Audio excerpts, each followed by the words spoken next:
This is a hot take from the Small Business Cybersecurity Guide. The ICO isn't hiding in a hedge outside your office. It isn't wearing night vision goggles. It isn't waiting for Janet in accounts to send one spreadsheet to the wrong Steve, which, to be fair, is probably how half the UK economy currently functions. But no, the Information Commissioner's Office isn't hunting your business, and that's what makes this whole thing so annoying. Everyone is reading the enforcement headlines. Almost nobody is reading the actual notices. That matters, because the notices are usually not saying, you failed to buy a magic thing. They're saying, you failed to run the business like an adult. I read 12 enforcement notices against small organizations from the last 18 months. Not the headlines, not the LinkedIn panic posts, not the vendor blogs with the subtle tone of, nice business you've got there, shame if something GDPR happened to it. The actual notices, and the same failures kept showing up. Not exotic failures, not advanced failures, not failures that needed a consultant, a framework, a webinar, and a logo redesign. 3 boring failures, which naturally are the ones businesses keep ignoring. Failure 1. No documented breach response process. Something went wrong and nobody knew what to do first. Nobody knew who to call. Nobody knew what to write down.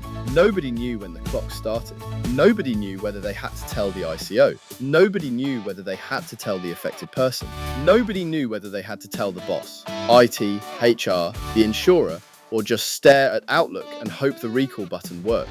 Which, by the way, isn't a data protection strategy. It's a prayer with a ribbon menu. This is the first big lesson from the notices. The first failure isn't always the breach itself. Mistakes happen. Emails go to the wrong person. Files get attached by mistake.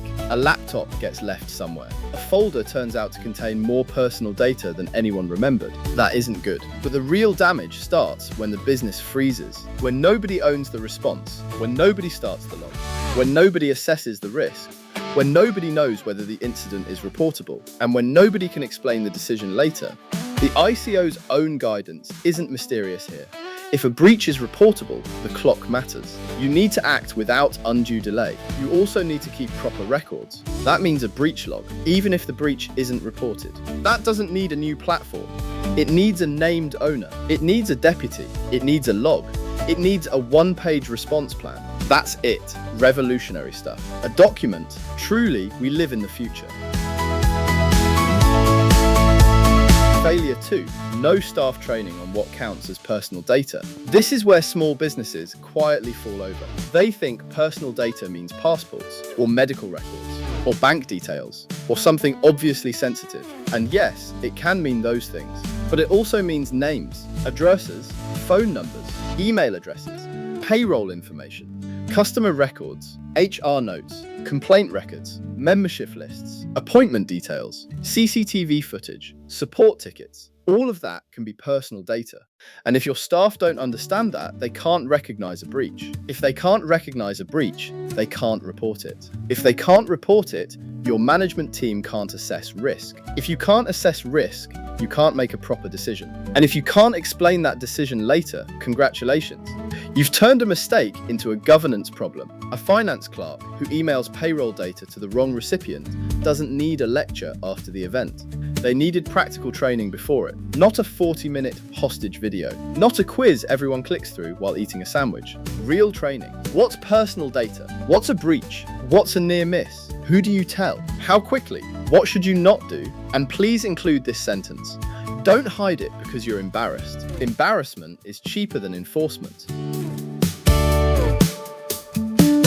Failure 3. No record of processing activities. This is the one that makes owners go slightly glassy-eyed. They hear record of processing activities and assume it means a 400-page legal document written by a procurement robot. It doesn't. At its simplest, it means you know what personal data your business holds. You know why you hold it. You know where it lives. You know who can access it. You know who you share it with. You know how long you keep it.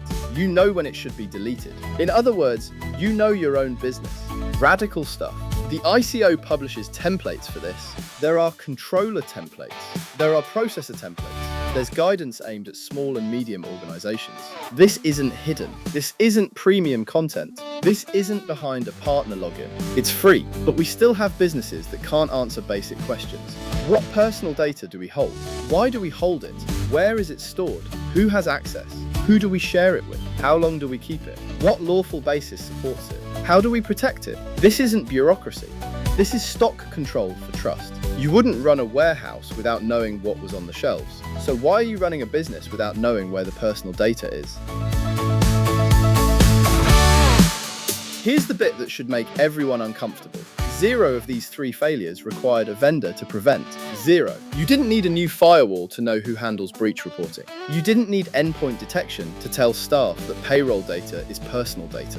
You didn't need a risk platform to list where customer information lives. You needed a document, a one-page process, a staff briefing, a spreadsheet, a named owner. That's it. But businesses don't like that answer because boring governance isn't sexy. It doesn't produce a green dashboard. It doesn't give you a certificate to staple to your ego. And nobody at a networking breakfast wants to say, "We spent Thursday afternoon agreeing who calls who," when Janet sends the wrong attachment. But that's exactly the work that stops a small mistake becoming a regulatory problem. The compliance industry knows this. Some of it's excellent, some of it's helpful, and some of it makes a very good living from keeping small businesses terrified. Not informed, terrified, because fear sells tools. Fear sells retainers. Fear sells templated packs that nobody reads. Fear sells the idea that data protection is too complex for ordinary businesses to understand, which is very convenient. If the owner believes GDPR is a dark legal swamp, they'll pay someone else to pretend it's under control. And sometimes it isn't under control. It's just outsourced confusion with nicer fonts. The ICO isn't the real exposure. Your real exposure is internal fog. Your staff don't know what to report. Your managers don't know who owns it. Your directors don't know what data the business holds. Your IT provider gets called too late. Your HR files live in 3 SharePoint libraries, 2 mailboxes, a desktop folder called Old HR, and possibly Sharon's Downloads folder from 2019.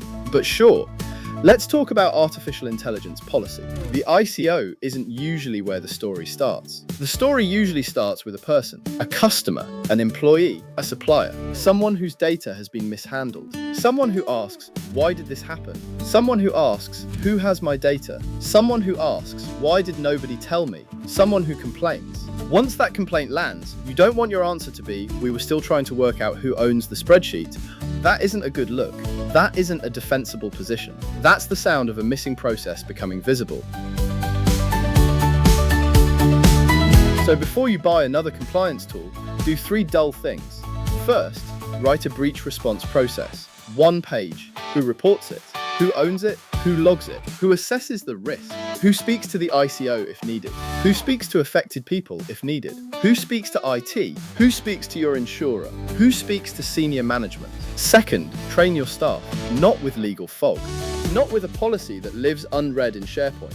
Train them with examples from your actual business. Show them payroll data. Show them a customer list. Show them a support ticket. Show them an HR note. Show them what a breach looks like before one happens. Third, build your record of processing activities. Start with the obvious. Staff data, customer data, supplier data, payroll, accounts, marketing, support tickets, CCTV if you've it, website forms, backups, email archives. Then ask the boring questions. Why do we VIT? Where is it? Who sees it? Who do we send it to? How long do we keep it? What law or business reason supports it? That isn't regulatory theatre. That's basic management. Here's the test. At your next team meeting, ask 3 questions. If you sent personal data to the wrong person, who would you tell? What information would you write down? Where is our list of the personal data we hold? If the room goes quiet, that's your incident, not the breach, the silence. Because the breach is only the moment your missing process becomes visible. The ICO notices are public. Read 3 of them before your next management meeting. Not because the ICO is coming for you, because it probably isn't. Read them because they show what small organizations keep getting wrong. And because the fixes are boring, free, and available this week. No new platform, no shiny consultant circus. No regulatory theatre, just write it down. Teach your people, know your data. If that sounds too basic, congratulations. You've just discovered why so many businesses still fail at it. This is a hot take from the small business cybersecurity guy.